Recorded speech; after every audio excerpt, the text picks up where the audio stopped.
If your thoughts had never been limited, who would you be right now? What fortune would already be flowing to you? What life would already be yours if you had believed differently? Once you understand how wealth is thought into existence, you will never again chase it like a beggar. You will build it like a king. This speech is your turning point, but only if you listen to all of it. Do not wander, do not skim, do not drift, because one sentence of what follows may be the key you've been missing, and if you miss it, you may spend years in needless delay. Every great man I ever studied, Ford, Edison, Carnegie, Lincoln, every single one began with a vision, a decision, a burning thought that refused to die. And now it is your turn. You must become the architect of your own mind, because once your thoughts become definite, your results will become inevitable. So silence the world, open your mind, and return to this message again and again, not as a listener but as a builder. Because if you let these truths take root, you will no longer hope to grow rich. You will think it, you will act it, you will become it. What if the only thing standing between you and every great dream you've ever had was a single thought? Not a windfall of luck, not a stroke of genius, not a connection, a miracle or a moment of divine timing, but a single clear, commanding thought, planted with belief, nurtured by desire, and backed by unwavering action. What if the wealth you seek, the purpose you crave, the life you long for, was already within reach, not years away, but one decision of the mind away? I tell you now, as clearly as I have ever written or spoken, thoughts are things, not soft, invisible, meaningless flickers, not fleeting whims that come and go like the breeze, but real, tangible, electric, alive. And every empire ever built, every fortune ever made, every life ever transformed began not in circumstance, not in capital, not even in effort, but in thought. It is the greatest power ever entrusted to man, the power to think. For the man who learns to think rightly will never remain poor or small or bound by his conditions, because a man who learns to really think, cannot stay who he was. And yet, most men never understand this. They live their entire lives reacting, not thinking. They repeat the thoughts of other men, repeat the fears of their fathers, the beliefs of their teachers, the limitations of the crowd. They treat their minds as mirrors, not engines, reflecting the world rather than shaping it. But I will not let that be your fate. If you listen to this message, not as a mere speech, but as a call to awaken and return to it again and again until it has rooted itself in the soil of your identity, then your life will never be the same, because this is where the true journey begins, with a decision to think for yourself. Let me give you a story, a name you may not know, but one that embodies everything I'm about to teach you. Edwin C. Barnes. He was not born rich. He was not born talented. He had no name, no influence, and no money, but he had something better, a thought. And not just any thought, a thought forged in fire, a thought charged with desire. He said to himself, "Now I wish to work with Thomas Edison, but I will become Edison's partner." And with nothing but that thought, he boarded a freight train, rode in a baggage car across the country, and knocked on Edison's door. Now tell me, what man in his right mind does that? A man who understands the power of thought. A man who knows that every outcome begins as a seed planted in the mind. Edison gave him no promise, no position of honor. He gave him a lowly job and little pay. But Barnes was not looking for comfort. He was looking for opportunity.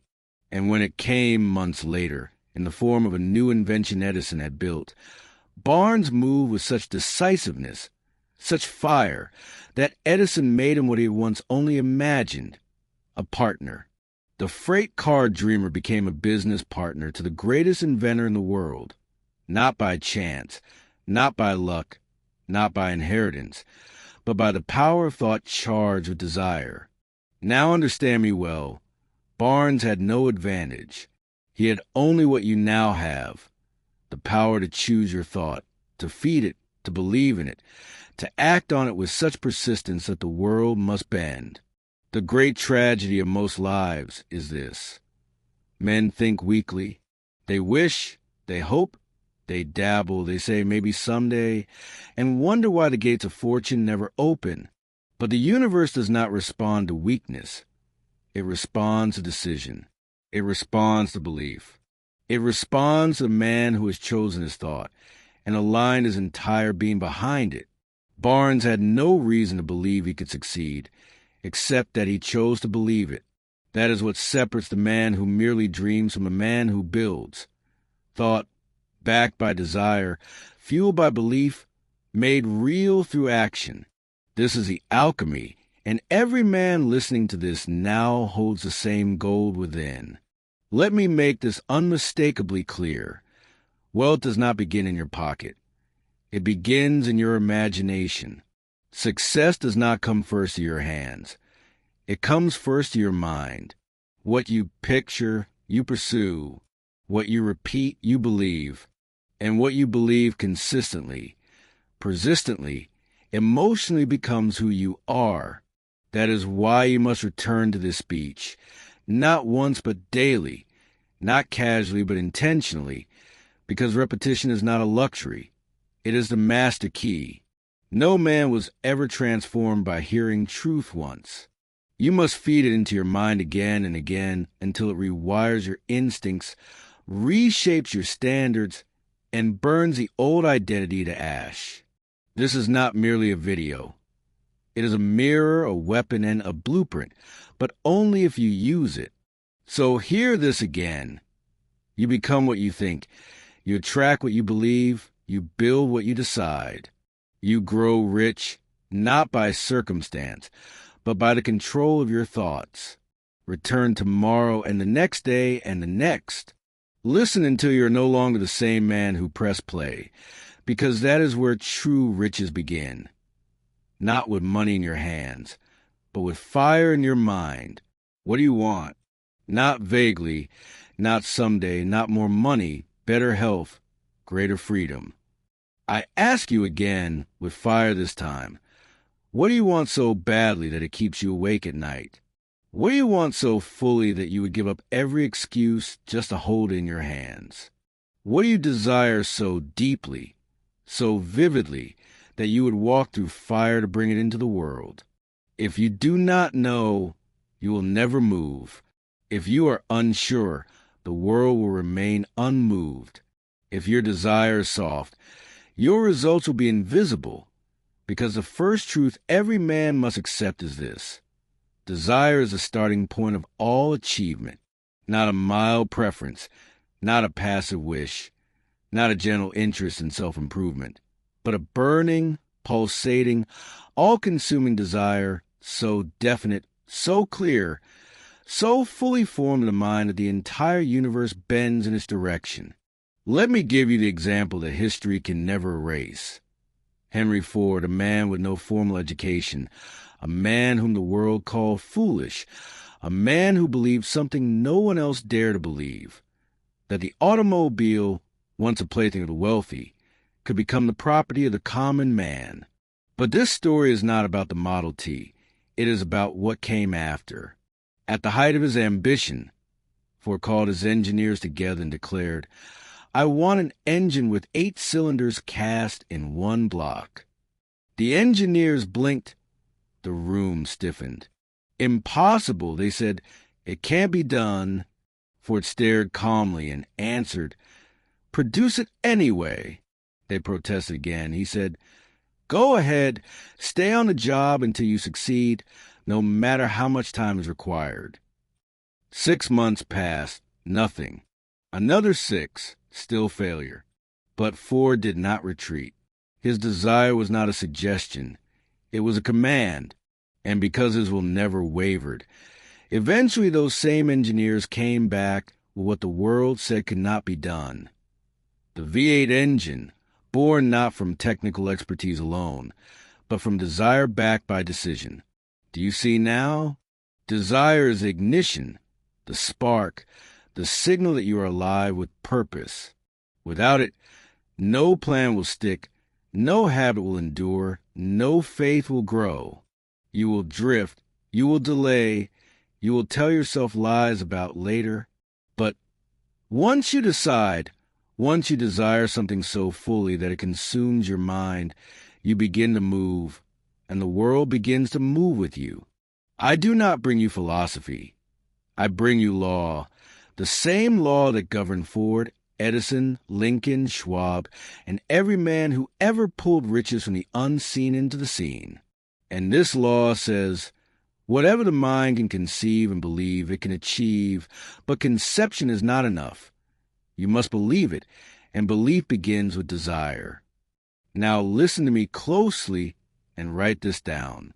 In Think and Grow Rich, I outline 6 steps that any man can follow to transmute desire into reality. Not sometimes, not by luck, but by law. These steps are simple, but they must be followed precisely, and they must be followed with emotion, repetition, and decision. The 6 steps to turn desire into gold. 1. Fix in your mind the exact amount of money or result you desire. Do not say, I want plenty. Say, I desire $100,000 by December 31st. Say, I will lead 1,000 men.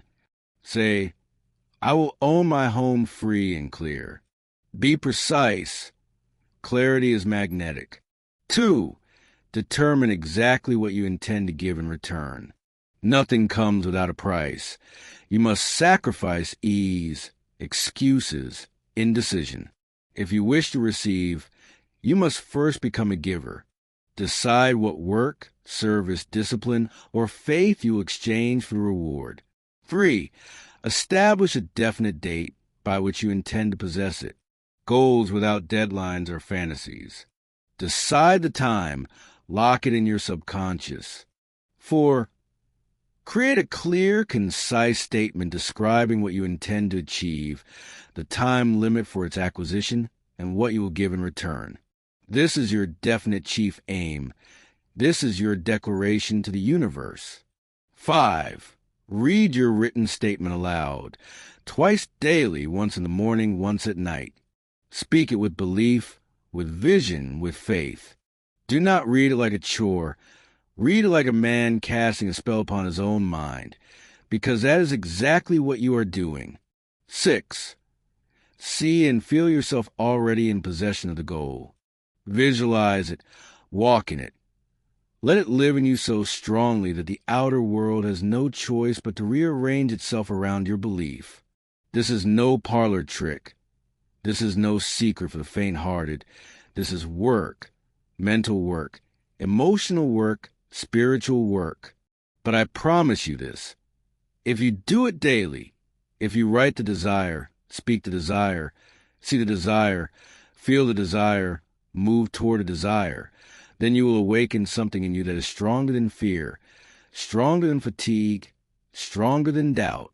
You will become possessed by purpose, and nothing on earth can stop a man whose mind is fully aligned with his mission. Now hear this truth. Most men fail, not because they lack talent, but because they never truly decide what they want. Their desires are too soft. Their minds are too scattered. They chase goals they never define.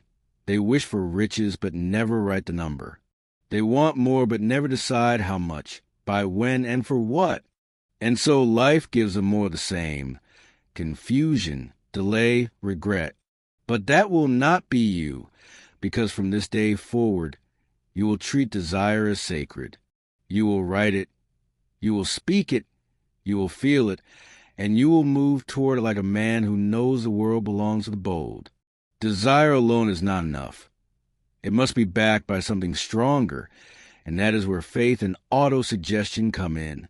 When you speak your goal aloud twice a day, morning and night, you're not just talking, you are planting. You are programming the subconscious mind to expect success. And what the subconscious expects, it works to create. But here's the warning. If you do not speak your desire with emotion, if you do not repeat it with conviction, if you do not feel it as if it already exists, then the soil will remain hard and no seed will grow. This is why I urge you build a habit of morning ritual and nightly command. Stand before the mirror, place your hand over your heart, and say your definite chief aim with power. Say it until your voice shakes. Say it until the picture becomes real. Say it until your doubts fall silent and your mind begins to believe.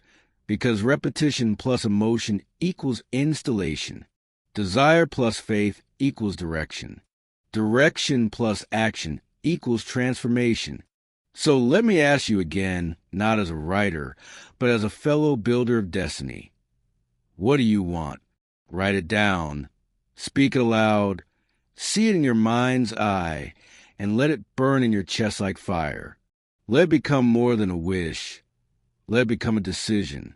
Because once a man's desire becomes a decision, the entire universe begins to move.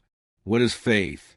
Not the word, not the ritual, not the vague idea taught by the timid. I ask, what is real faith? It is not hope. It is not comfort. It is not a passive belief that life will work itself out. Faith is a state of mind so deeply felt, so vividly installed, so endlessly repeated that it rewires your entire being to expect success. And here is what most men never learn. Faith can be created, built, induced, installed, engineered by you. You do not have to be born with it. You do not have to inherit it. You do not need a preacher, a priest, or philosophy to give it to you.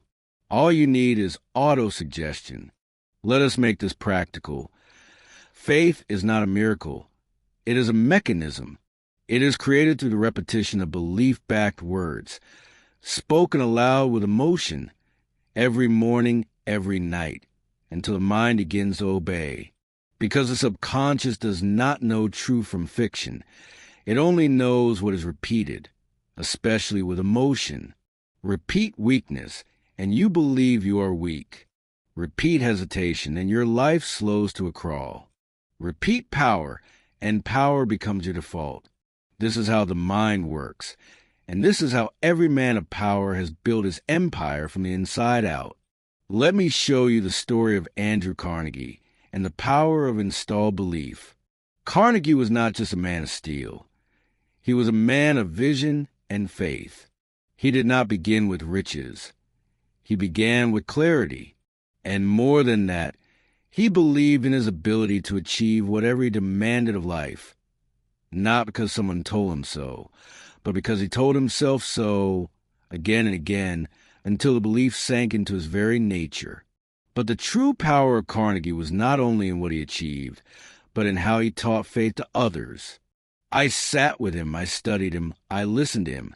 And here's what he told me, something that changed my life forever. Napoleon, I don't just build steel, I build men, and I do it by teaching them how to believe in themselves. That was his real empire. Do you know how he elevated Charles M. Schwab from a lowly position to president of the largest steel company in the world? He believed in Schwab until Schwab began to believe in himself. But Carnegie didn't stop there. He instructed his men to write down their definite aim, to speak it aloud, to carry it in their pockets, to declare it to themselves every morning and every night with emotion. And in doing so, he was not just forming leaders. He was creating faith. And faith, once created, cannot be shaken. Let me say this again with all the clarity I can muster. Faith is not reserved for the religious. Faith is the operating system of every creator, every achiever, every builder of wealth and power. If you do not have faith, you cannot act with certainty. If you cannot act with certainty, you will hesitate, and hesitation is the assassin of success. But how does one begin to build faith when doubt has ruled the mind for so long? How does a man rise when his inner voice still whispers failure? The answer, my friend, is autosuggestion. Every morning, when the world is still silent, every night, when the noise of the day has died down, You return to your definite chief aim. You place your hand over your heart. You look into the mirror, not to see your reflection, but to command your mind, and you speak. Not casually, not timidly, not like you're reading a list. You speak like a man building his mind brick by brick. You say, I know that I have the ability to achieve the object of my definite purpose in life. Therefore, I demand of myself persistent, continuous action towards attainment, and I here and now promise to render such action. I fully realize that no wealth or position can long endure unless built upon truth and justice. Therefore, I will engage only in transactions which benefit all whom they affect. I will induce others to serve me, because I will serve others. I will eliminate hatred, envy, jealousy, selfishness, and cynicism by developing love for all humanity, because I know that a negative attitude toward others can never bring me success. I will cause others to believe in me, because I will believe in them and in myself. Now repeat and repeat again and again until these words are no longer recited but embodied, until you begin to see yourself as the man who lives them, until the voice of doubt is no longer the strongest voice in the room, until faith becomes your instinct. Most men speak fear to themselves. They repeat doubt. They rehearse failure. They tell themselves why it might not work, why they're not ready, why others are more qualified, and their subconscious obeys. But not you. You will no longer feed your mind with weakness. You will no longer allow stray thoughts to run your life. You will speak with intention. You will speak with repetition. You will speak with emotion, because repetition with emotion is what reprograms the subconscious, and once the subconscious is reprogrammed, faith becomes automatic. Remember this. Faith is not magic. It is mental conditioning, and it is available to any man who has the discipline to install it. Not once, not weekly, but daily. Just as you train your muscles, you must train your belief. And when trained enough, faith becomes a force. You will begin to feel it before you speak. You will begin to expect greatness, not as a fantasy, but as a natural result of who you are becoming. I must remind you, quietly now but firmly, you become what you believe, especially in silence, when no one is watching, when the applause is gone, when you are alone with your thoughts. It is in these moments that your true identity is formed, and it is in these moments that you must speak the loudest inside your own mind. Say it, I believe in the power of my desire. I believe in my ability to act. I believe that my faith is stronger than my fear. I believe that the world moves to the man who moves first within. I believe that repetition rewires identity, and identity changes everything. You are not too late. You are not too broken. You are not too uncertain to begin. You are one decision away from beginning the installation of a new mind, and the tool is already in your hand. Speak, repeat, feel, believe. That is how faith is built, and that is how destiny is written, and that is how the man you are becomes the man you were born to be. Every man who rises does so for one reason. He controls what enters and stays in his mind. And every man who drifts, every man who stalls, every man who buries his dreams before they bloom, he suffers because he allowed his subconscious to be programmed by default. And let me tell you plainly, you are always programming your mind, always, whether deliberately or accidentally, whether toward greatness or mediocrity, whether by design or by drift. The subconscious mind is never idle. It is always listening. It is always learning, always absorbing. But here's the truth most never understand. The subconscious mind cannot argue. It only accepts. It accepts what you say, what you think, what you repeat, especially when said with emotion. It does not filter. It does not question. It does not ask, is this true? It simply records and obeys. Now imagine the consequences. Every time you say, I'm tired, I can't do this, I'm not good enough. Nothing ever works for me. You are planting instructions, and the subconscious follows them. It forms beliefs. It filters your reality. It influences your energy. It moves you toward the very life you say you don't want, because you installed it as truth. But now imagine if you said this instead: I am focused. I am decisive. I am powerful. I am becoming wealthy in thought, in energy, in action. And you said it not once, not casually, but every morning with energy, with feeling, with fire. Then the subconscious would say, very well, if this is instruction, I will make it so. This is not magic. This is autosuggestion, the most powerful mental mechanism ever discovered. Let's turn to a man who used this principle without fail, Thomas Edison. Most remember Edison for the light bulb, but they forget what it took. He did not succeed on his 5th attempt, not his 50th, not his 500th. He failed over 10,000 times, 10,000 moments when doubt could have entered, and 10,000 chances to say, this won't work. But he did not speak failure. He did not affirm defeat. He affirmed progress. I have not failed, he said. I have simply found 10,000 ways that won't work. Do you hear the programming? Do you see the power? Each time he failed, he spoke belief. He repeated success. He trained his subconscious to accept only one outcome, victory. And so victory came, not because of luck and not because of genius, but because of autosuggestion installed daily.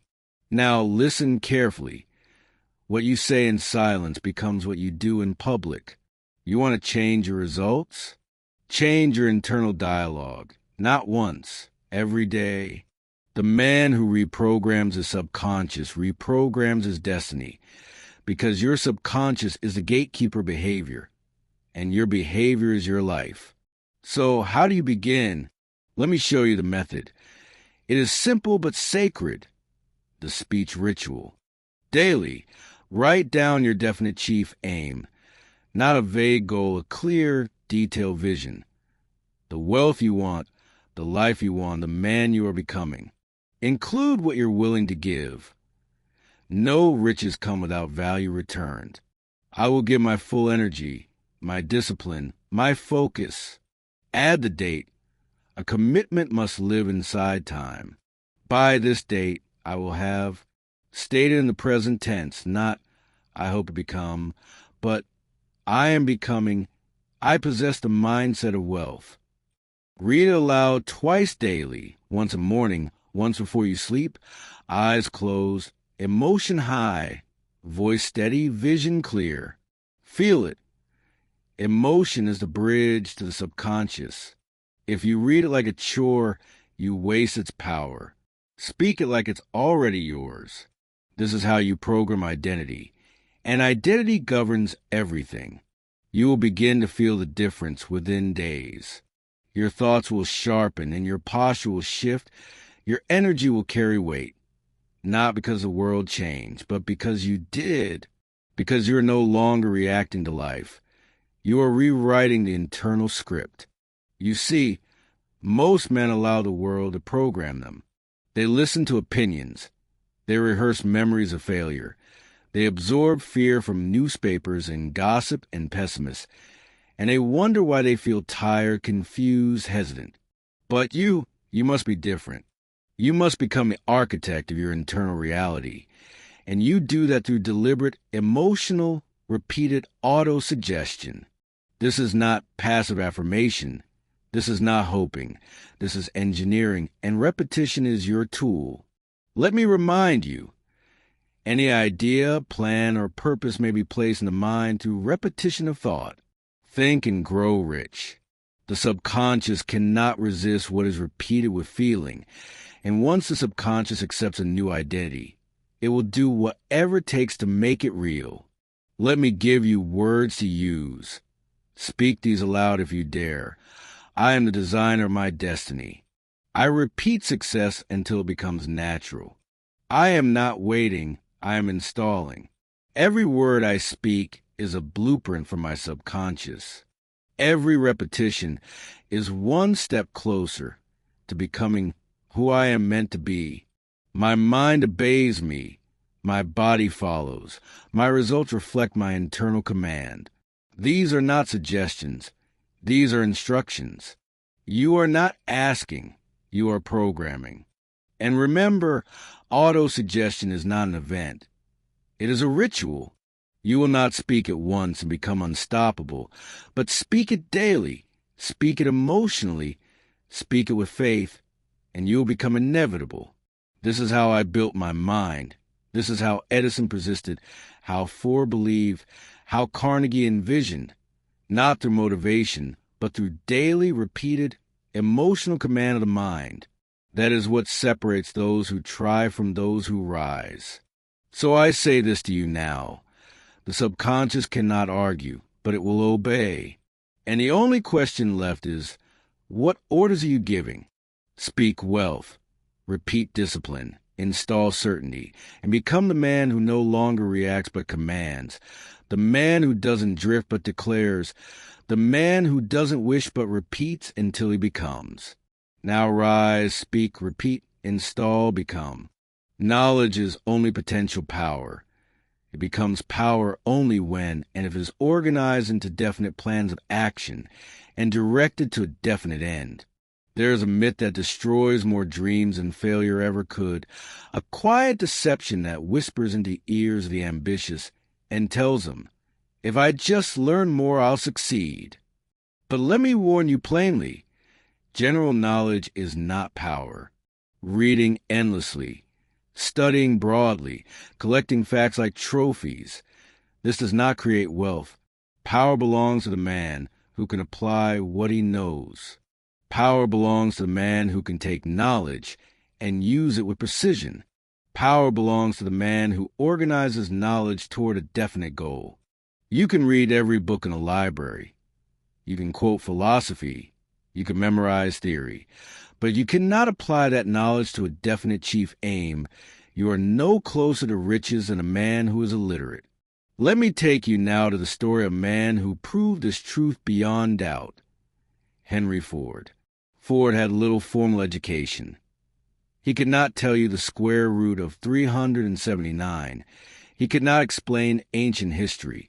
He could not recall the capitals of Europe or the philosophies of Greece. And because of that, the so-called educated men of his day mocked him. Once, a group of newspaper editors tried to humiliate Ford in court. They called him ignorant, unfit to hold power. They questioned him relentlessly, hoping to expose what he didn't know. Ford let them finish, and then he said this, if I should really want to answer the foolish questions you had just asked me, let me remind you that I have a row of electric push buttons on my desk. By pressing the right button, I can summon to my aid men who can answer any question I desire. That was it. That was power. Not knowledge in the head, but power in the hands. The power to organize minds, to focus talent, to get results. Ford knew that his role was not to know everything. His role was to know exactly what he wanted and how to get it done. Now hear this. Specialized knowledge plus definite aim plus organized plan equals power. Let us break this down. 1. Specialized knowledge. This is knowledge focused on a single field, not scattered, not vague, not academic, focused. The man who learns everything knows nothing, but the man who masters one thing becomes invaluable. It could be engineering, it could be leadership, it could be persuasion, finance, invention, healing, design, strategy. The field matters less than the depth, because when you go deep, you create leverage. When you go deep, you become rare. And in the realm of wealth, rarity commands reward. 2. A definite aim. Knowledge without direction is like a ship without a compass. It may move, but it arrives nowhere. What is your chief aim? If you cannot answer this clearly, stop everything, because all learning, all reading, all thinking must serve your aim, or it is a distraction. Once you know your aim, Ask this: what knowledge do I need to become dangerous in this pursuit? Not entertained, not educated, effective. And pursue that knowledge only. 3. An organized plan of action. Knowledge becomes power only when you convert it into organized steps. Write your plan. Who must you learn from? What skills must you develop? What results must you measure? And most importantly, when will you begin? You see, the difference between the dreamer and the achiever is this. The dreamer collects knowledge. The achiever organizes it and moves. Now understand this clearly. You do not need to know everything. You do not need a college degree. You do not need approval from the educated. You need one thing: mastery in one area and the ability to apply it with discipline. Let me tell you what I've observed in every great man I ever studied. Andrew Carnegie knew the psychology of leadership. Thomas Edison mastered the process of invention. Charles Schwab specialized in managing men and inspiring action. Henry Ford mastered systems and scaled them with focus. Each of them ignored what didn't matter and specialized in what did. This is the path. So now I challenge you. What field will you dominate? What knowledge will you gather, refine, and apply? What subject will you master so deeply that your name becomes synonymous with it? Do not dabble. Do not drift. Do not collect random information like a hobbyist. Declare your domain. Say aloud, "This is my field. This is my specialty. I will know it so well and apply it so precisely that the world cannot ignore me." Now let me offer a practice for those who are ready. The specialization blueprint. Define your aim. What do you want to achieve in the next 3 years? Be specific, be bold. Identify the knowledge gap. What do you need to know? Who already has that knowledge? What books, lectures, or mentors will give you the edge? Eliminate distractions. Say no to learning outside your domain. Guard your mind. Protect your focus. Create a learning ritual. 1 hour per day of focused, purposeful study. Morning is best before the noise arrives. Apply immediately. Every piece of knowledge must be tested. Use it in your business, in your craft, in your strategy. Application is where mastery begins. Refine, reorganize, repeat every week. Review what you've learned. Organize your notes. Build a system. Use what works. Discard what doesn't. You must not confuse movement with momentum. Studying without application is motion. Specializing and applying is momentum. And momentum, true momentum, is the force that builds fortunes. Remember, you are not rewarded for what you know. You are rewarded for what you can do with what you know. So specialize, refine, execute. And when the world comes asking, "How did you become so powerful?" you will answer, "I stopped trying to know everything and mastered the one thing that mattered." This is the law. This is the difference. This is the path of the builder, the creator, the one who becomes indispensable. So choose your field. Ignore the noise. Begin the work. Specialize until the world cannot function without you. Then rise. There are 2 powers that shape a man's future: decision and imagination. One is the hand that builds. The other is the mind that envisions what does not yet exist. And if you ask me what separates the man who lives richly from the man who only dreams of it, I will say this with certainty. The rich man exercises his imagination like a craftsman sharpens his blade. The poor man leaves it dull, idle, and unused. Because you must understand now, every fortune began in fantasy.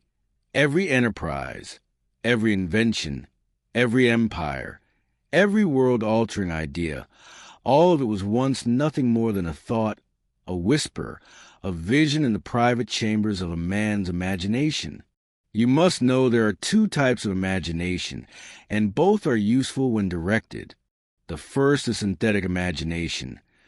It arranges existing ideas into new combinations. It takes what is known and reshapes it to fit a purpose.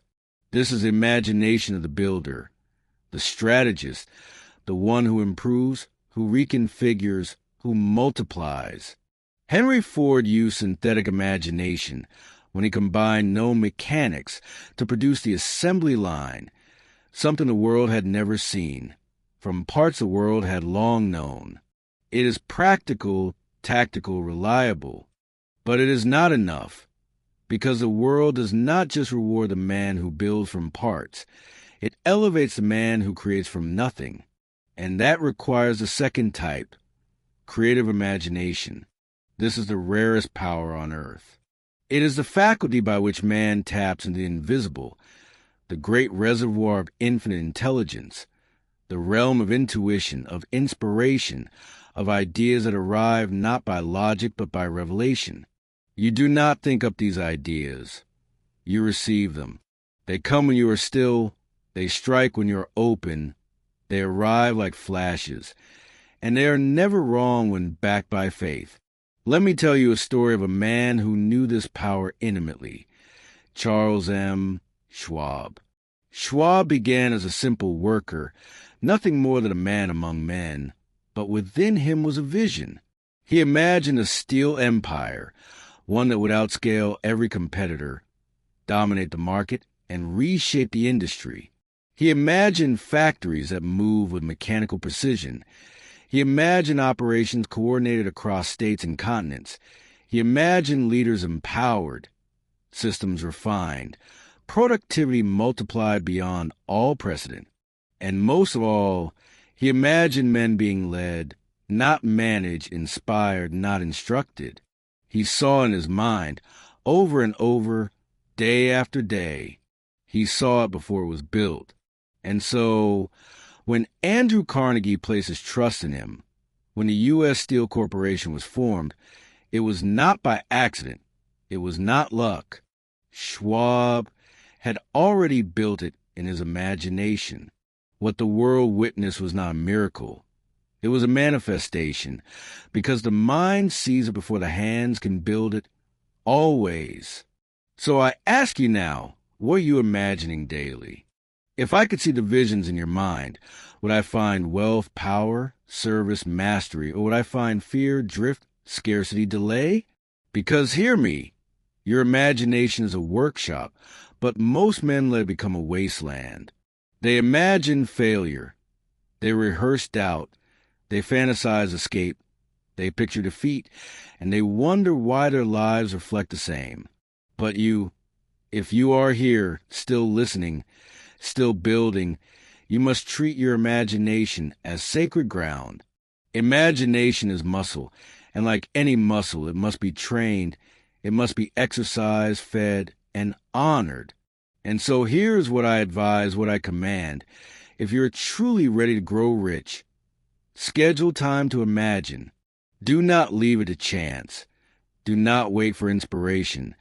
Do not hope for flashes in the night. You must create conditions where imagination becomes habit. The daily vision ritual. Silence the world each morning before the noise of others arrives. Sit in stillness, 10 minutes, no distractions, no urgency. This is your time to see. Close your eyes and begin with your definite chief aim. See it, feel it, imagine it in vivid detail. Walk inside your future. Imagine the office you built. Imagine the letters you'll sign. Imagine the people you'll serve. Imagine the power in your tone, the certainty in your movement. Rehearse it emotionally. Do not visualize like a spectator. Feel like a participant. Let your nervous system believe it's already happening. End with a declaration. Say aloud, I see it, I believe it, I am building it. If you will do this daily for 30 days, if you will make your imagination the architect of your identity, then the results will not surprise you. They will follow you like iron follows magnetism, because your subconscious obeys what you rehearse emotionally and repeatedly, and imagination is the origin of rehearsal. Let me leave you with this. Every empire was once a vision. Every invention was once impossible. Every fortune was once invisible. But a man saw it. A man believed it. A man felt it before the world could touch it. And then he built it with blood and time and discipline. Imagination is not childish. It is godlike. And when it is married to desire, directed by decision and empowered by faith, it becomes unbeatable. So write this into your creed. I do not imagine what I fear. I imagine what I am building. I do not wait for vision. I train it. I do not wish. I see, and then I act. This is a workshop of the rich, not made of tools but thoughts, not built in stone but spirit. Your future begins in this room. So step inside and begin the work. There is no greater divide between men than this. Those who decide and those who delay. Study the ruins of 1,000 forgotten dreams, and you'll find no external enemy, no disaster, no betrayal more responsible than this one silent killer, indecision. It is the root of hesitation, the seed of self-doubt, the first open door through which fear enters, builds a home, and slowly poisons a man's ambition from within. Indecision is the silent destroyer. It does not shout, it does not stab. It whispers, it waits. It convinces you to think it over, to wait for a sign, to gather more information, to sleep on it. And then one day becomes a week becomes a season becomes a lifetime. And the thing you once felt called to do, the business, the move, the book, the mission, it dies not with bang, but with a murmur. You tell yourself, it just wasn't the right time. No, my friend, it wasn't the right decision. Let me be clear. Indecision breeds doubt. Doubt breeds fear. Fear breeds failure. It is a progression as predictable as sunrise, and it is why those who live rich in power and impact and clarity, are the ones who decide swiftly and rarely change their minds. There is no better example of this law than Henry Ford. Ford was not the smartest man of his era. He did not have a university pedigree. He was mocked by intellectuals, underestimated by competitors. But Ford had something stronger than intelligence. He had decisiveness backed by faith. When the world said impossible, Ford said, build it anyway. When his engineers told him the V8 engine could not be manufactured in a single block, Ford told them, produce it anyway. Month after month, they returned with failure, and month after month, Ford made the same decision. Stay with it until it's done. That was the man, that was the power, that was the principle. He decided and the world adjusted. Understand this. When a man delays his decisions, he weakens his spirit. Every time you postpone action, you teach your mind to tolerate hesitation, and hesitation, once tolerated, becomes habit, a habit of waiting, of wavering, of deferring your power to better timing that never comes. Drift begins where decision ends. If you do not decide who you are, the world will decide it for you. If you do not decide what you want, you will be tossed between trends, opinions, and the strongest voice in the room. If you do not decide your purpose, you will wake up one day in a life that bears no resemblance to your desire. This is not philosophy. This is consequence. Now let me give you a truth most will never hear. Decision is not just mental. It is spiritual. To decide means to cut, to sever, to eliminate all other options except the one you have chosen. And in doing so, you declare to the universe, this is who I am, this is what I am building, this is the path I will walk, and I will not turn back. Do not miss this. Most men keep an escape plan. They say they've committed, but in the back of their minds, they've kept the back door open, a fallback, just in case. But that escape plan is the very thing that kills the fire, because the mind knows when you are bluffing. It knows when you've left a rope tied to the dock. It knows when you haven't burned the bridge, and so it holds back. It withholds energy. It withholds full power. It whispers. We can always go back. If you want the reward reserved for the committed, you must do what most will not. Burn the bridge. Think now of Cortez, the conquistador, who landed on the shores of Mexico with a mission that would demand everything of his men. And what did he do upon arrival? He burned the ships. He destroyed the only way back. Why? Because when there is no way out, there is only through. This is a posture of the man who wins. He makes a decision. He removes the option to retreat. And then he proceeds with the force of 1,000 men. So let me ask you plainly, what have you been postponing? What decision have you delayed under the illusion of logic? Where have you left the door open to drift? You already know the answer, and now you must act, because there's one thing more painful than choosing the wrong path: not choosing at all. The practice of decision. If you are ready to install this principle, not as theory but as identity, then do the following. Write down your definite chief aim again, in bold, in simple language, without escape clauses. List every option you are entertaining that weakens it. Every plan B, every maybe someday, every justification to delay. Eliminate all but one. Draw a line through the rest. Say aloud, this is the only path.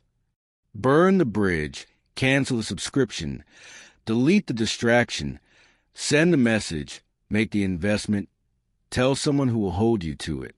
Repeat daily. I decide, I commit, I do not retreat.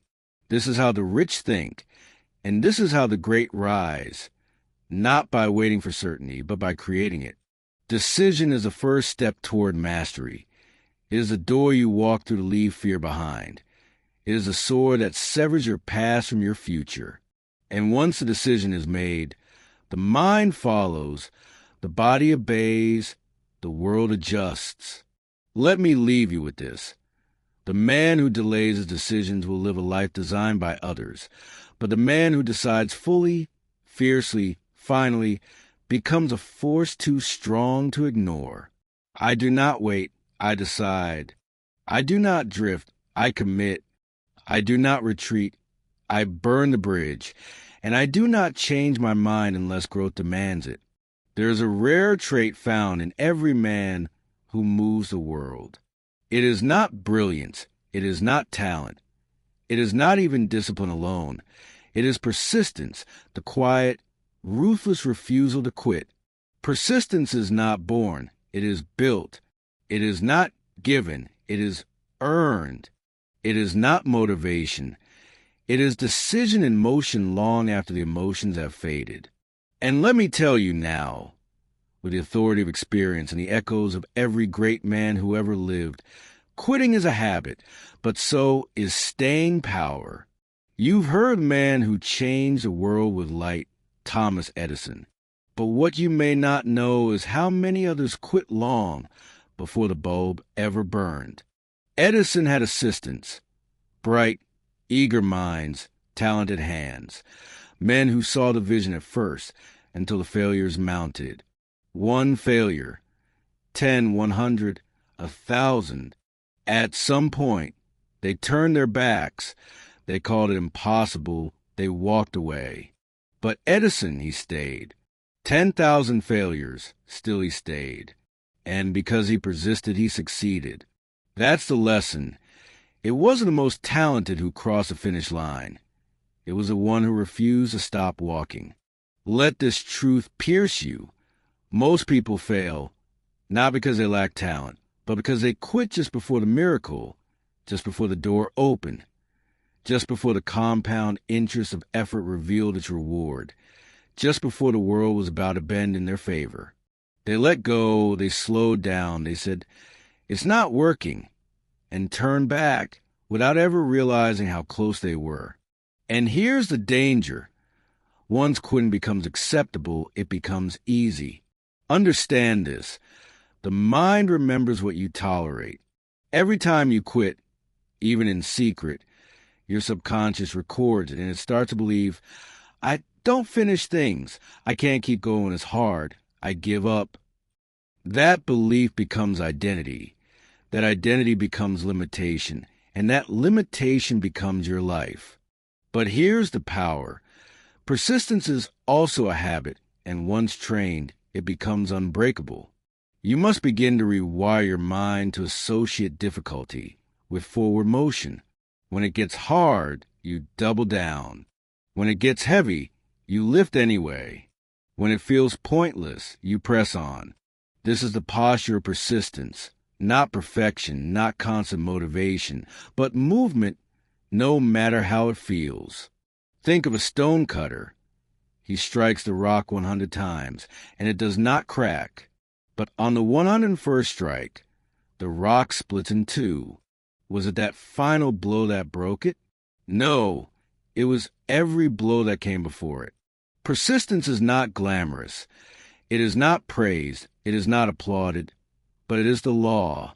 The man who persists long enough will always outlast the man who only moves when it's easy.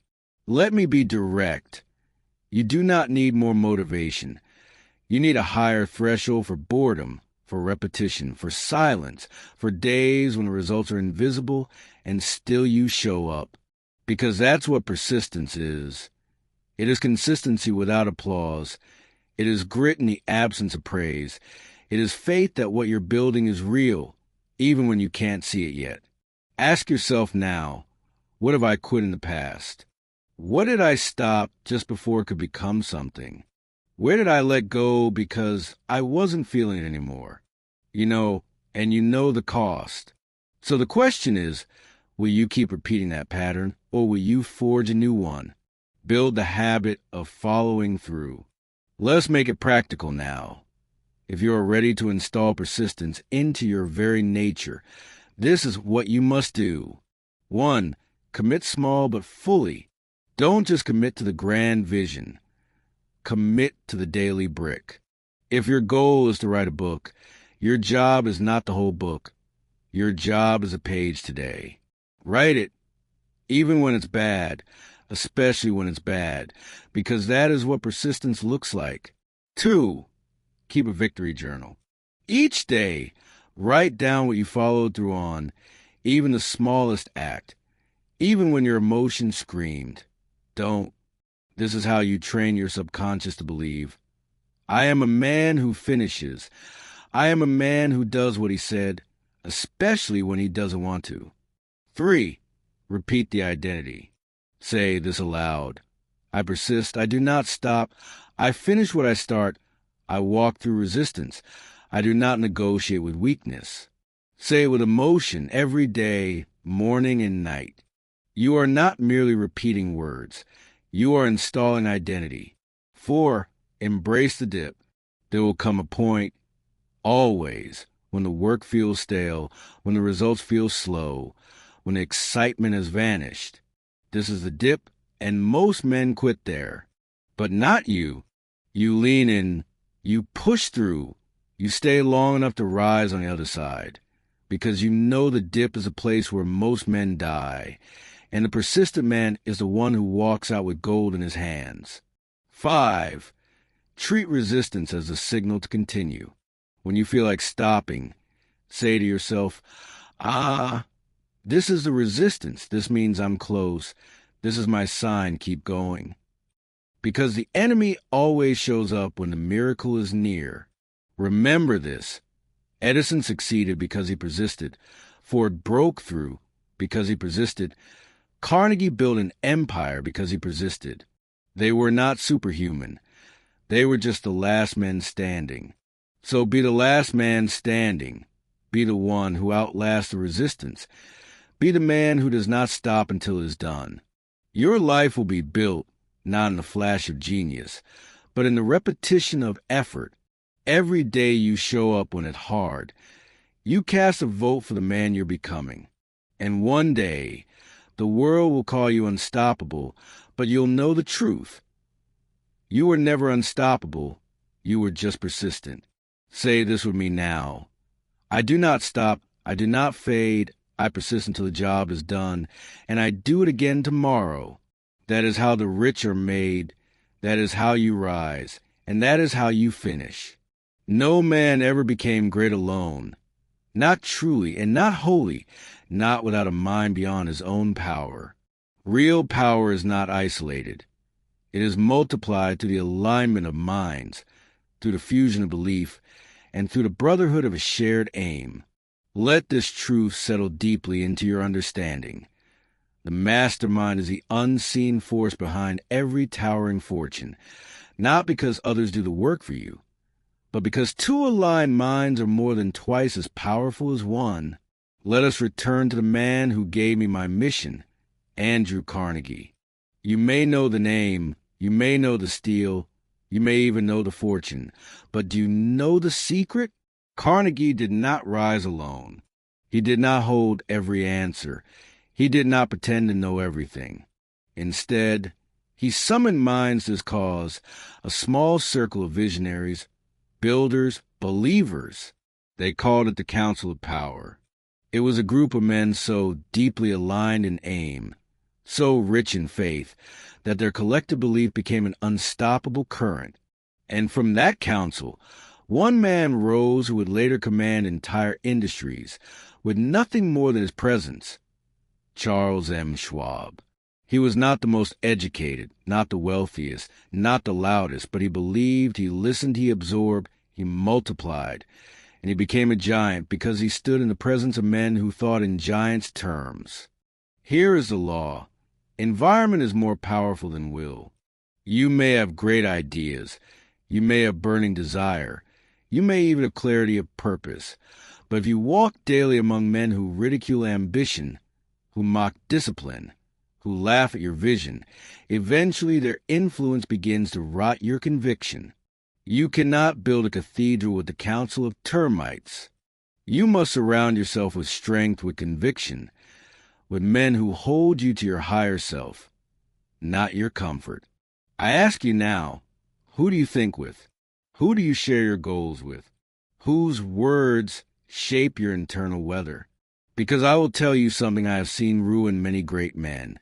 They outgrew their circle but refused to leave it, and so they stayed small. They dimmed their light to match the room. They lowered their vision to match the tone, and in doing so, they buried their potential alive. Let me be very clear. The mastermind is not about popularity. It is about alignment. It is not a crowd. It is not a club. It is a covenant between minds that believe in something greater than themselves. Two or more minds in harmony of purpose, fused with faith, working together toward a defined aim. That is the mastermind. It is a spiritual force, though invisible, and once created, it moves with the momentum of destiny itself. Audit your circle. Let us now take action. Who are the 5 men you speak to most? List them, not by title, not by blood, but by influence. Who speaks into your mind? Who celebrates your wins? Who sharpens your standards? Who challenges your excuses? And now, the most important question: are they helping you rise or helping you stay the same? Because neutrality is a myth. Every voice in your life is either watering your future or choking it. If you are serious about building wealth, mental, spiritual, financial, you must build your counsel, not tomorrow, not someday, now. How to build your mastermind. 1. Decide what you need. Begin with clarity. Do you need strategy? Do you need accountability? Do you need belief? Different men bring different powers. Do not build your circle randomly. Build it intentionally. Each man must serve the vision. 2. Pursue alignment, not agreement. The greatest mistake you can make is surrounding yourself only with men who agree with you. Agreement breeds comfort. Alignment breeds growth. You want men who will say, "That's not your highest standard. That excuse doesn't serve you. You're better than that." But who say it with belief, not ego. 3.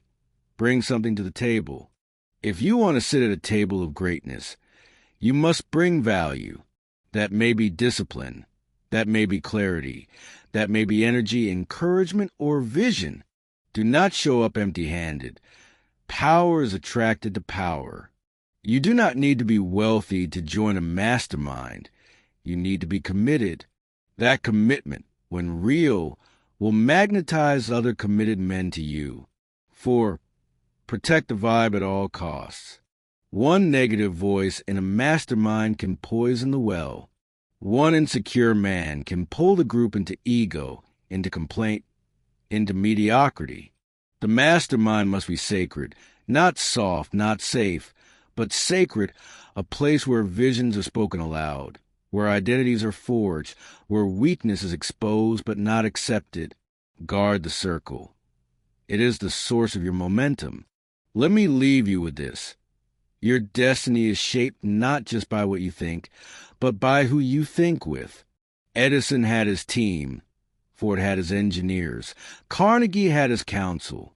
None of them rose alone. Each of them built a force of mind around them. And when the world doubted, their mastermind believed. When the market shook, their mastermind stood firm. When doubt knocked, their mastermind answered with faith. Say this aloud. I think with clarity, I think with vision, and I think with power, and I surround myself with minds who sharpen mine. You are not meant to do this alone. You are not meant to carry the full weight of your vision without reinforcement. Find your few, speak your aim, sharpen together, rise together, because where one man burns out, a brotherhood of power becomes unstoppable. There's a world within you that governs the world around you, not in metaphor, not in philosophy, but in law. Your subconscious mind is the soil, your thoughts are the seed, and your results are the harvest.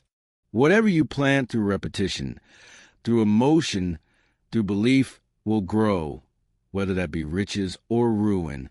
Let no man convince you that success is purely a matter of toil, talent, or timing. These are surface-level observations. What most do not see, what they refuse to understand, is that every empire first lived in the mind of its builder. It existed in the unseen long, before it showed up in stone and steel. Everything begins below. Let us take, for example, a man whom history has both admired and misunderstood, Abraham Lincoln. When the country stood divided, split by war, by hatred, by fear, most saw only chaos. But Lincoln saw something else. He saw union, not as a political strategy, not as a possibility. He saw it as inevitable. It lived in his subconscious mind before it lived in the nation. It was his dominant thought, planted so deeply that no amount of ridicule, no act of war, no whispered doubt could uproot it. While others feared collapse, he rehearsed unity.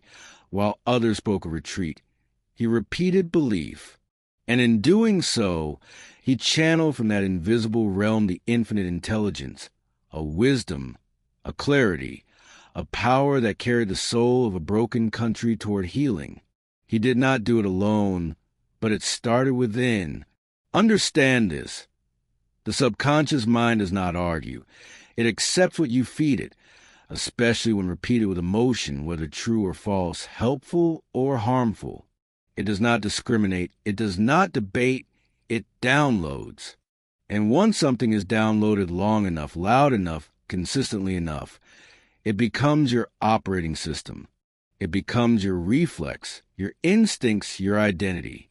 This is how men become wealthy, not merely in finance, but in spirit. They first rehearse that wealth within until the outer world has no choice but to reflect it.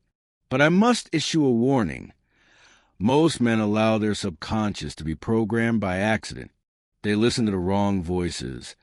They replay old wounds, and they soak in opinions, criticism, fear, thinking these things are just part of life. But they are not.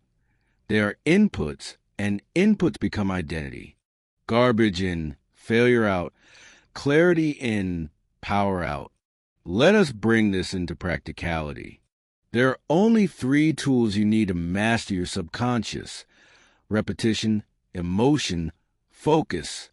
These are the tools of all transformation. Let us take them one by one. 1. Repetition, the language of the mind.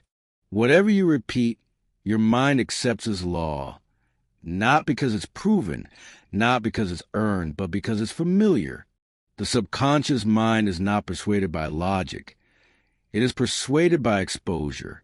That is why you must speak your aim aloud every day, every night, with clarity, with conviction. You are not repeating to inform your mind. You are repeating to reprogram it. You are not hoping it works. You are installing it as fact. The world may say otherwise. Your current reality may scream otherwise. But if you continue to repeat, the subconscious begins to obey you, and when it obeys, your world will bend. 2. Emotion, the power behind the words. Many make the mistake of repeating lifeless affirmations, but the subconscious responds to emotion, not monotony. You must speak your aim with fire, with faith, with certainty that moves your blood. If you say, I am wealthy, and your voice is timid, your mind will reject it. But if you say it with power, with identity, your mind accepts it as reality. Emotion is a glue that bonds belief to your being, and belief, when fully planted, becomes behavior, and behavior becomes fate. 3. Focus to guard the gate. Even a well-programmed mind can be corrupted if you let anything in. That is why you must guard your focus like a fortress. You must choose your inputs as carefully as you choose your investments. Do not listen to voices that mock your ambition. Do not entertain opinions that doubt your direction. Do not read material that contradicts your faith. Your subconscious cannot filter. You must filter for it. Every book, every conversation, every inner monologue, each one is programming, and you must ask with intensity, does this align with the man I am becoming? If not, shut it out. Now let us build a ritual. I call it the mental installation ceremony. Each morning, upon waking, before the noise of the world enters, speak aloud the following. I know who I am. I know where I'm going. I repeat only power. I install only belief. I attract only what aligns. Then speak your chief aim. Say it with emotion. Say it until your skin feels it. Say it until your posture changes. Say it until your subconscious kneels and accepts it as fact. Do this every morning, every night, without fail. This is not motivational fluff. This is neurological reprogramming. This is how you bend identity. This is how you think and grow rich. And now let us remember one final truth. The subconscious mind is not merely your servant. It is your bridge to the infinite. It is the place through which infinite intelligence flows. This is no mysticism. It is a quiet whisper of guidance. It is a flash of inspiration that cannot be explained. It is a knowing that arrives without evidence. And it speaks only to the man whose subconscious has been prepared through repetition, through stillness, through faith. Lincoln had it. Edison had it. Ford had it. Carnegie mastered it. And now so shall you. If you will build the internal world, the external will rearrange itself accordingly. That is law. Say it now. My inner world governs my outer world. I plant belief. I water with repetition. I grow a life aligned with power. I guard my mind, and my destiny obeys. Let this become your creed. Let this become your compass. Because the world around you is only ever a mirror reflecting what you have planted within. Change the seed, change the soil, and you change the harvest forever. There is a secret within you, a mechanism so powerful, so precise, that even the most brilliant minds have barely scratched its surface. You are not just a thinker. You are a transmitter, a receiver, a living antenna for thought. This is not poetry. This is physics. This is truth. Every thought you hold, every belief you repeat, broadcasts a vibration. It is felt, it is heard, it is received, not only by other minds, but by the infinite intelligence itself. That which you think you attract, that which you dwell upon, you begin to summon. That which you vibrate, you become. In the pages of Think and Grow Rich, I wrote, through the medium of the ether, a human being may send vibrations of thought as readily as one may send sound to the atmosphere. You may not see it, but the broadcast is real. You think in silence, yet the world listens and the world responds. Let me paint this plainly. Your brain is not only an instrument for thinking, it is a tool for magnetizing. Every thought has a frequency. Every thought is energy, and energy, by law, seeks its own level. Like attracts, like always. If your dominant thought is wealth, you will begin to draw opportunity, people, and ideas that match it. If your dominant thought is fear, you will call upon the very evidence that proves your worry was justified. This is not guesswork. This is how the mind, the body, and the universe interact. You are not separate from the world.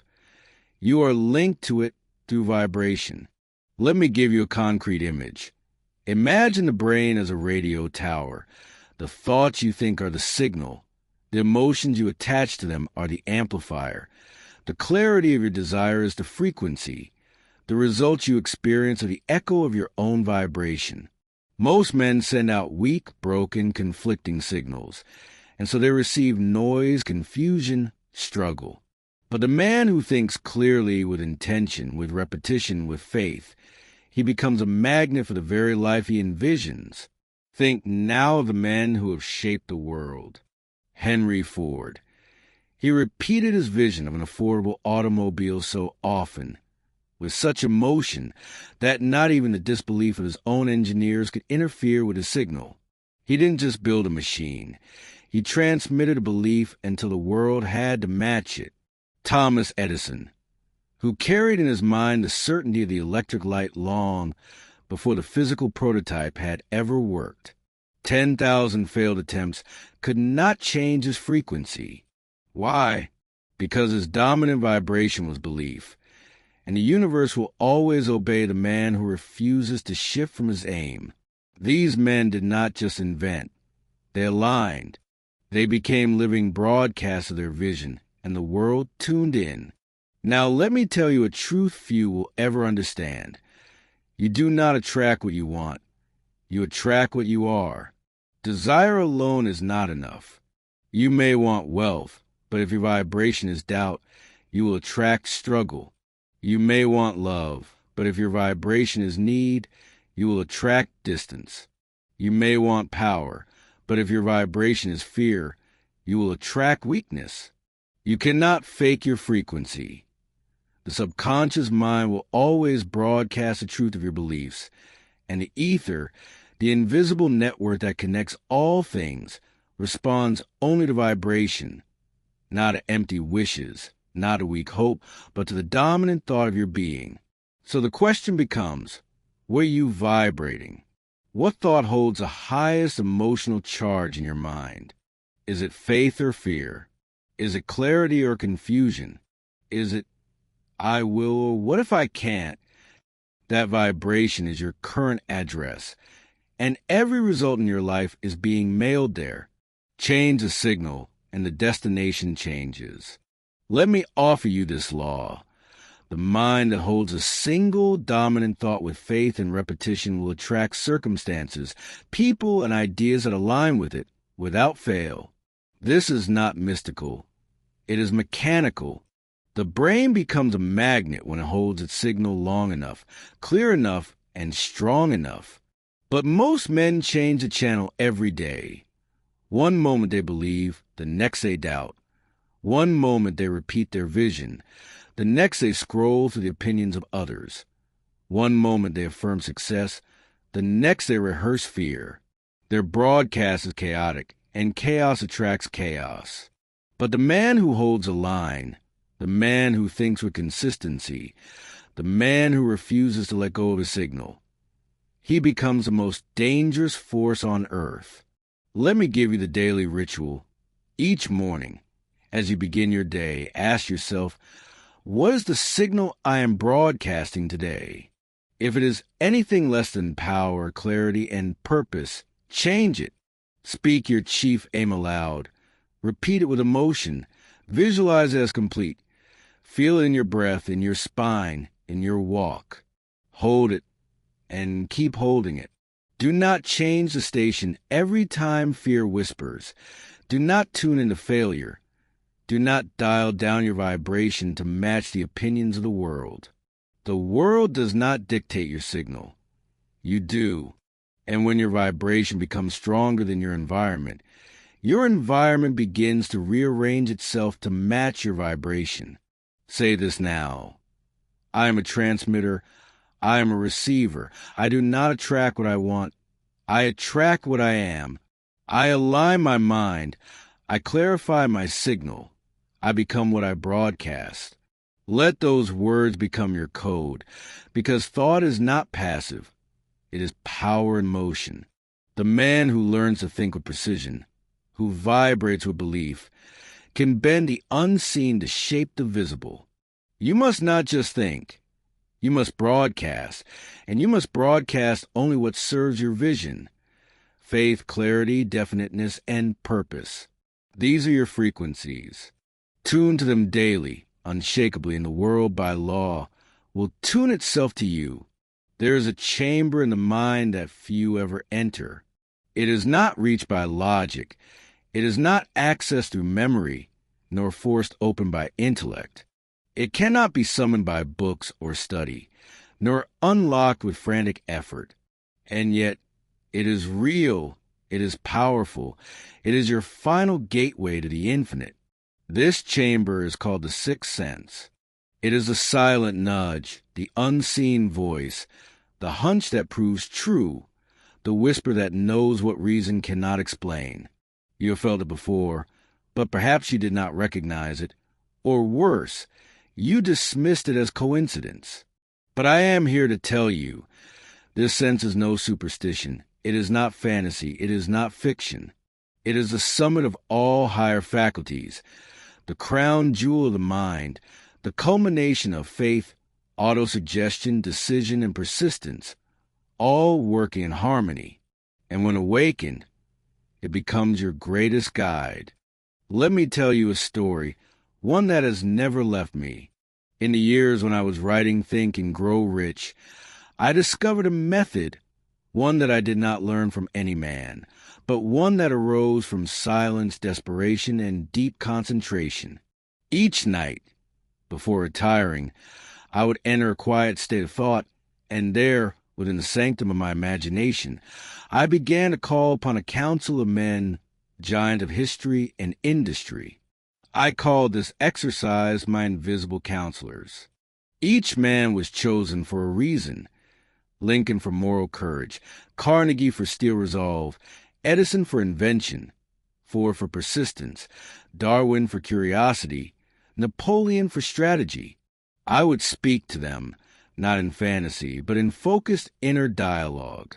I would ask questions, I would listen, and I would write down what came. Now hear this clearly. I do not claim these men visited me in spirit. I do not suggest they spoke from beyond the grave, but I do claim this. Through the sixth sense, activated by repetition, by belief, by emotion, I received guidance beyond my conscious ability. Ideas I had not previously considered, insights that appeared from nowhere, decisions that resolved themselves in silence. You may call it imagination. You may call it intuition. I call it access. Access to a higher part of yourself. Access to infinite intelligence. The sixth sense does not awaken in a scattered mind. It is not available to the doubter, the drifter, the impatient.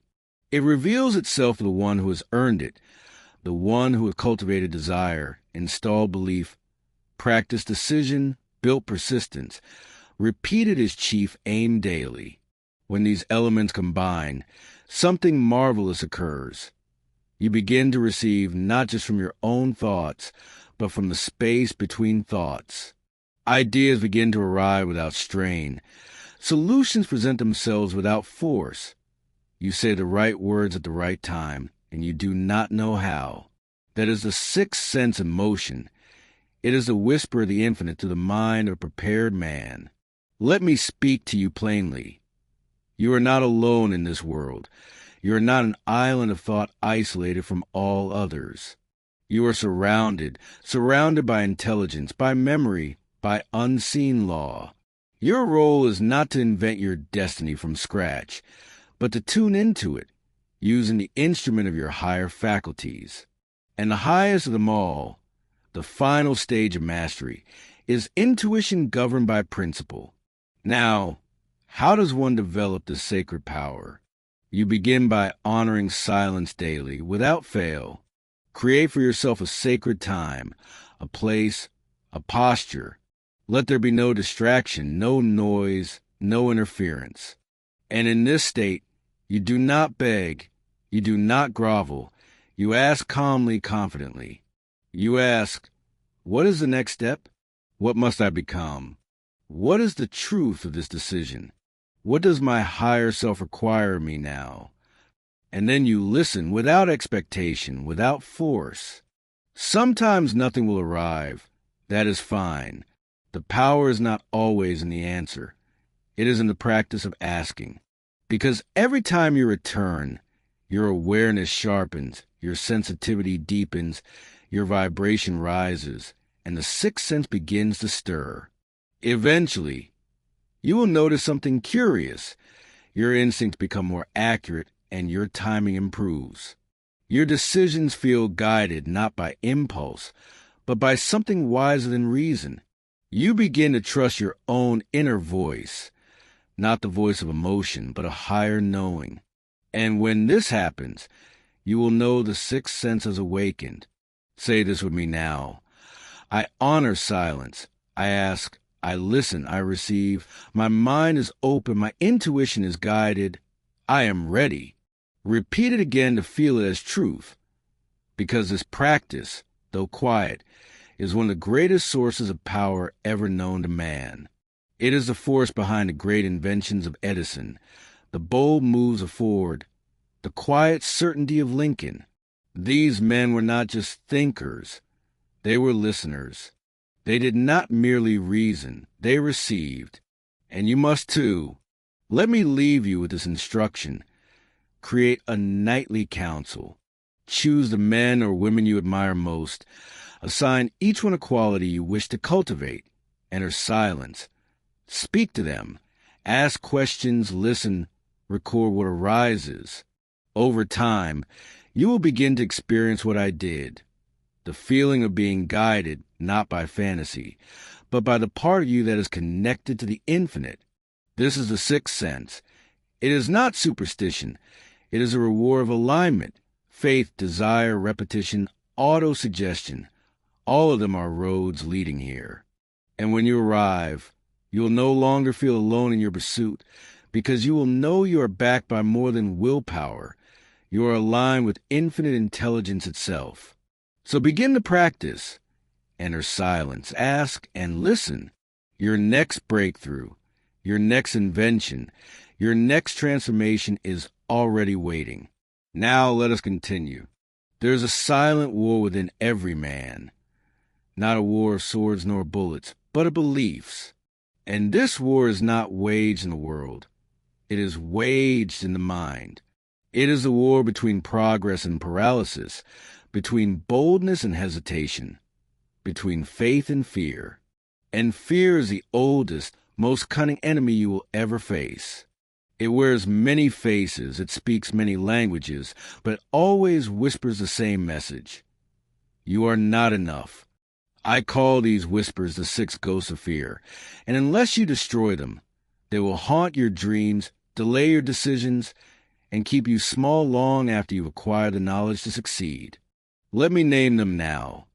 Fear of poverty, fear of criticism, fear of ill health, fear of loss of love, fear of old age, and fear of death. These are the six specters, the shadows, the chains, the programming that most men inherit unconsciously and never examine. But hear me now. You are not born with these fears. They were installed by repetition, by weak men, by institutions built on control, by parents, teachers, preachers who were themselves enslaved by fear. And if you do not remove them, they will remove your destiny. I know this because I too have faced them. While writing Think and Grow Rich, I was not a wealthy man. I was not praised. I was not secure. I was, at times, broke, nearly broken. I had no audience, no cheerleaders, only a vision. And yet, these fears came for me. Fear of poverty whispered, "You are wasting your time. You should take a safer job." Fear of criticism whispered, "Who do you think you are to write this?" Fear of ill health whispered, "Your body is tired. Rest, quit. No one will blame you." Fear of loss of love whispered, "You'll lose those you care about chasing something that may never happen." Fear of old age whispered, "You are running out of time." Fear of death whispered, "And what if you die before it's finished? Then what was it all for?" But I did not obey them. I recognized them, not as truth, but as trained ghosts. And I tell you now, the man who listens to fear becomes its servant, but the man who speaks louder becomes its master. Let's break these ghosts one by one. 1. Fear of poverty. This is the root fear, the foundation of all others. It is a belief that survival depends on scarcity, that money is limited, and that you must compete like an animal to get your share. It creates hesitation, envy, compromise, panic, and most of all, it paralyzes action. But here is the truth. Poverty is not caused by lack of money. It is caused by lack of belief. The mind that thinks in lack attracts lack. The mind that repeats not enough creates not enough. You must reject this fear through abundance of thought. Daily affirm, "I am the source of wealth. My thoughts attract prosperity. There is always enough. I create value and receive in full." Do not fear poverty. Fear the thinking that creates it. 2. Fear of criticism. This ghost is responsible for more dead dreams than any graveyard. It whispers, "What will they think?" and turns bold men into beggars of approval. But let me tell you this. No man who ever rose to greatness did so without being criticized. Not one. Lincoln was ridiculed. Ford was mocked. Carnegie was doubted. But they did not ask the crowd for permission. They acted, and the world followed. You must build a mind that is immune to opinion. Remind yourself, no man's opinion of me can alter my vision. I walk by principle, not popularity. You are not here to please. You are here to build. 3. Fear of ill health. This fear paralyzes your will. It makes you hypersensitive, obsessive. It weakens your system, not because of illness, but because of belief. Your body listens to your thoughts. Repeat fear of disease, and the body will follow. Repeat confidence and vitality, and the body will follow. You are the commander, and the body is your battalion. Feed it with autosuggestion every day. I grow stronger. I am vibrant, powerful, disciplined. Health flows to me because I command it. Let go of obsessive worry about health. Replace it with disciplined, confident action. That is real medicine. 4. Fear of loss of love. This ghost is subtle. It whispers in the dark. It creates jealousy, control, insecurity, and it robs a man of his power. But the truth is this: no man ever secures love through fear. He only repels it. Love, true love, is drawn to the one who is centered, who is whole, who needs nothing from another to feel strong. Repeat this. I am love. I give freely. I do not fear loss. I am always complete in myself. Let love be a gift, not a chain. 5. Fear of old age. This ghost feeds on vanity. It whispers, "You are running out of time. Your strength is fading. Your moment has passed." But hear this truth. Age is not a barrier. It is a badge of experience, a reservoir of wisdom, a sharpening of focus that youth cannot claim. The man who believes his power diminishes with years surrenders to a lie. Look at Andrew Carnegie, who built his empire not in the reckless fire of youth, but in the steady flame of maturity.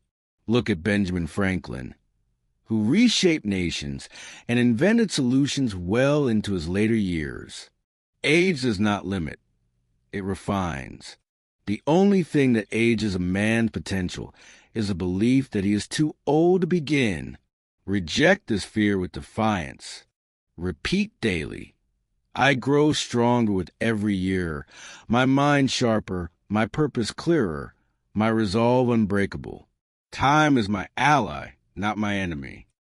Let this be your shield against the ghosts of old age, and let every passing year be a testament to your rising power. 6. Fear of death. This is the final ghost, the shadow that looms largest in the minds of the timid. It whispers, "Why strive, why build when all must end?" But this fear is the greatest deception of all, for it distracts you from the only thing that matters, the life you are living now. Death is not your enemy. Wasting life is. The man who fears death forgets to live, forgets to act, forgets to create. He buries his dreams before his body ever rests. But the man who lives fully, who pours his soul into his purpose, who builds with every breath he has, he does not fear death, because he knows he has left nothing undone. Look at Lincoln, who faced mortality with calm resolve, knowing his work would outlive him. Look at Edison, who worked tirelessly into his final days, unafraid, because his mind was alive with creation. You must train your mind to see death not as an end, but as a reason to live fiercely now.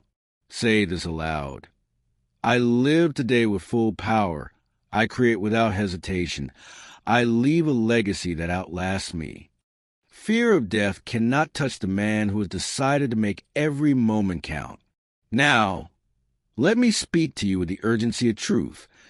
These 6 ghosts, poverty, criticism, ill health, loss of love, old age, and death, are not external forces. They are creations of the mind, fed by repetition, strengthened by inattention. But just as they were installed, they can be dismantled. You dismantle them with the same tools that build wealth: desire, faith, autosuggestion, decision, persistence, and the mastermind. Each time you repeat your definite chief aim with emotion, you weaken their hold. Each time you decide and act, you starve their power.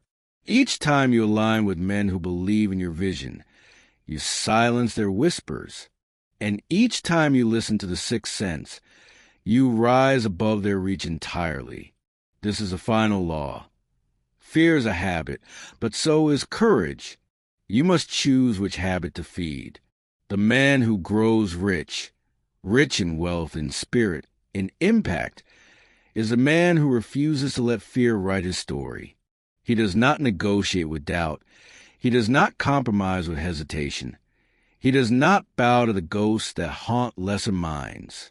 He speaks louder. He believes deeper. He acts bolder. And in doing so, he becomes not just a man, but a force. So let this be your declaration, your creed, your command to the universe. I am not ruled by fear. I am driven by faith. I do not wait for permission. I act with decision. I do not drift with circumstance. I build with purpose. I am the master of my mind, the architect of my destiny, and no ghost, no doubt, no whisper will stop me. Speak this daily. Speak it with fire. Speak it until it becomes your identity, because a man who conquers fear within has already conquered the world without. Now rise, repeat, act, and become. The world is waiting for the man you were born to be.